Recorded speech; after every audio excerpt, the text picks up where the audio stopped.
নমস্কার। আজকের এই সান্ধ্য বাসরে আমরা এমন একটি বিষয় নিয়ে আলোচনা করতে চলেছি, যেটা এখন একেবারে মানুষের অস্থিমজ্জায় জড়িয়ে গেছে। শব্দটা হলো ব্র্যান্ড। এখন ব্র্যান্ডেড সব কিছুর যুগ। অথচ এই ব্র্যান্ড ব্যাপারটার বাংলা অর্থ করলে দাঁড়ায় মার্কা মারা। আমরা বলি ব্র্যান্ডেড কলেজ। উনি তো একেবারে ব্র্যান্ডেড ডাক্তার। যেন ব্র্যান্ডটা মহা সম্মানের ব্যাপার। আসলে ব্র্যান্ডের বাংলা করলে যেটা দাঁড়ায় সেটা মার্কা মারা। আর এই মার্কা মারা শব্দটা আমরা ব্যবহার করি খারাপ অর্থে। প্রত্যেকটা ভাষার একটা বাগধারা থাকে, জোর করে সেটাকে পরিবর্তন করা যায় না। আরেকটা জিনিস দেখুন, ব্র্যান্ড এসেছিল অত্যন্ত নিষ্ঠুর প্রথার মধ্যে দিয়ে, সেটা অনেকেরই হয়তো জানা নেই। আমেরিকাতে কাউবয় একটা অত্যন্ত সাংঘাতিক একটা সম্প্রদায়। এরা যখন গবাদি পশু চড়াতে নিয়ে যেত, তখন সেই গবাদি পশুর শরীরের পেছনের দিকে অন্য কাউবয়রা তাদের দলের পশু চুরি করে নিত। সেই কারণে তারা লোহা পুড়িয়ে গভীরভাবে ছাপ দিয়ে সেখানে ব্র্যান্ড তৈরি করত। প্রত্যেকটা একই মনিবের। সুতরাং ধরুন জন, যে প্রত্যেকটা গরুর গায়ে বা ছাগলের গায়ে বা ভেড়ার গায়ে লোহা পুড়িয়ে ওরমভাবে ছাপ দেওয়া হয়েছে যাতে সেই ছাপ কোনো কালে না ওঠে। এই বিষয়টা ফরাসি জেলখানায় তুলো বা স্টিল, এগুলো তো আমরা জানি কি সাংঘাতিক সমস্ত কারাগার।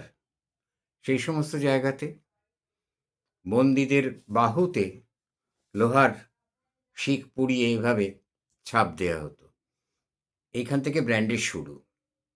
তারপরে অবশ্য এই ব্র্যান্ড ব্যাপারটা পরে মার্কেটিংয়ের ব্যাপারের মধ্যে চলে আসে।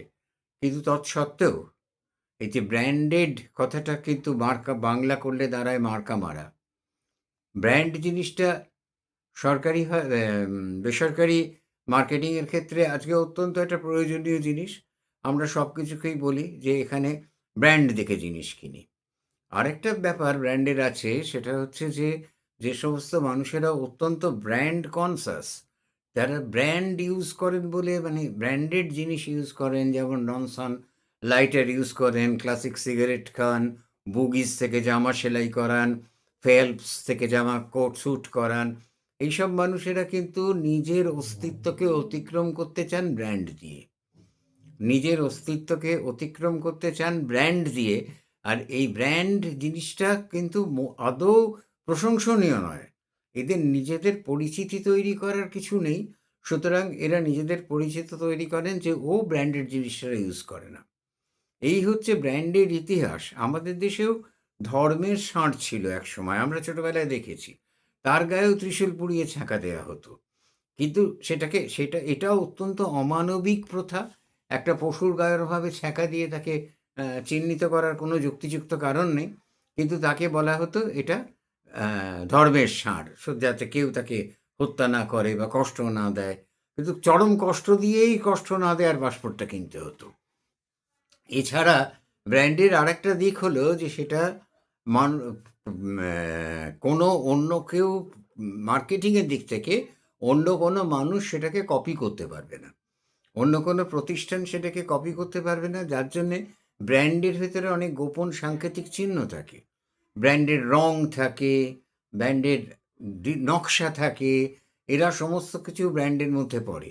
লোগো, এই যে শব্দটা আমরা ব্যবহার করি, এই লোগোর ভেতরে অনেক গোপন মারপ্যাঁচ থাকে যেটা বাইরে থেকে সাধারণ মানুষ বুঝবে না।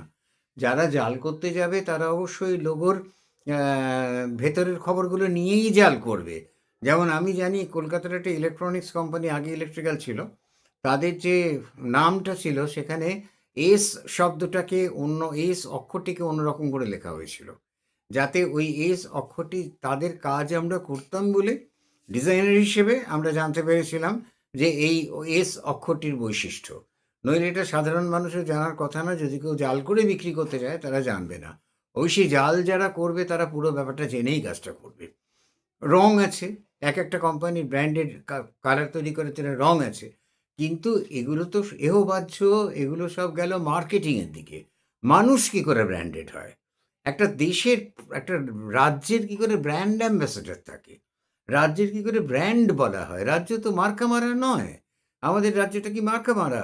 না, আমাদের যাকে ব্র্যান্ড অ্যাম্বাসেডর বলা হচ্ছে তিনি একজন মার্কা মারা ব্যক্তি। মার্কা মারা মানে তো ও বলে ও লোকটা মার্কা মারা পকেটমার। এই মার্কা মারা ব্যাপারটা ব্র্যান্ডের মধ্যে রয়েই গেছে। এটা কিন্তু উঠে যায়নি। তাহলে এই জিনিসটাকে আমরা কেন মেনে নিচ্ছি?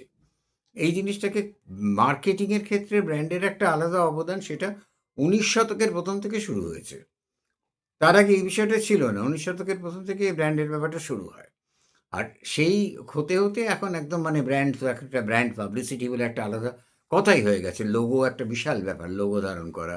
কোম্পানির লোগোর জন্য ক্রিকেটাররা লক্ষ, লক্ষ কোটি, কোটি ডলার রোজগার করছেন। টেনিসে এই লোগো নিয়ে আরও বেশি রোজগার হচ্ছে। সব তো বুঝলাম, কিন্তু ক্ষেত্রে মানুষ কি করে ব্র্যান্ডেড হয়? প্রতিষ্ঠান কি করে ব্র্যান্ডেড হয়? ব্র্যান্ড মার্কেটিংয়ের কথা বলেই তো সেটা, আজকে যুগটা মার্কেটিংয়ের যুগ। মার্কেটিংয়ের কথা বলেই তো সেটা বিষয়টা একটা গ্রহণীয় হয়ে যায় না?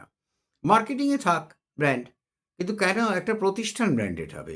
কেন একটা দেশের ব্র্যান্ড অ্যাম্বাসেডর থাকবে? আমরা কি ব্র্যান্ড? এই যে মার্কা মারা আমরা, আজকে যদি কাউকে বলে, আপনাকে বলে আপনি একজন, ওহ মশাই আপনি তো একজন ব্র্যান্ডেড অধ্যাপক, আপনি খুশি হলেন। তারপর যদি আপনাকে বলে আপনি একজন মার্কা মারা অধ্যাপক, আপনি তাকে টেনে একটি চড় মারবেন। কারণ মার্কা মারা শব্দটা ভালো না।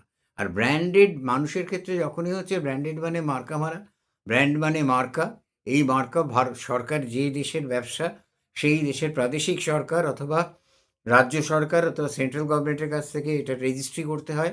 মাথার উপরে আর চিহ্ন দেওয়া থাকে, দিয়ে এই মার্কা, এই রেজিস্ট্রেশন করে নিয়ে সেটা তার প্রত্যেকটি পণ্যের গ্যারান্টি হিসেবে ব্যবহার করা হয়।